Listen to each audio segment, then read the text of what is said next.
Ошо короо жайда багылган малды толугу менен ветеринардык кызмат тарабынан учетко алынып, өз убагында эмдөө жүргүзүп, ошондой эле бруцеллезго каршы серологиялык изилдөөнү жүргүзүп туруу зарыл.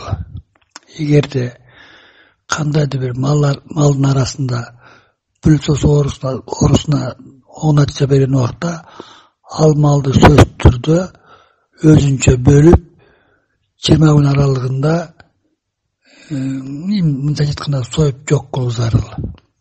Ошондой эле төлдөт учурунда жана малдарды карап баккан убакта деле өзгөчө оорлуу малдарды сөзсүз түрдө атайын кийимдерди кийишибиз керек. Колго резина колгаптарды, резина өтүктөрдү, сөзсүз түрдө дезинфекциялоочу каражаттарды күн мурунтан даярдап, жана ошолорду колдонууну аяр.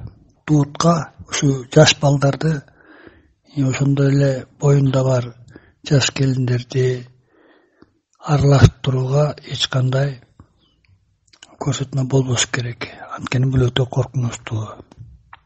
Мал сатканда же малды сатып алган учурда сөзсүз түрдө ветеринардык справканы талап кылуу керек.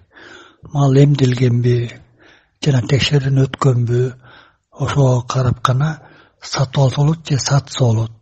Ошондой эле эт, сүт саткан жерлеринде сөзсүз түрдө ошондой сертификатты же справкаларды тактоочу документтерди талап кылуу зарыл. Турмуш тиричиликте сөзсүз түрдө этти, сүттү жакшылап бышырып, айран куруту дагы бышырылган сүттөн гана жасоо керек.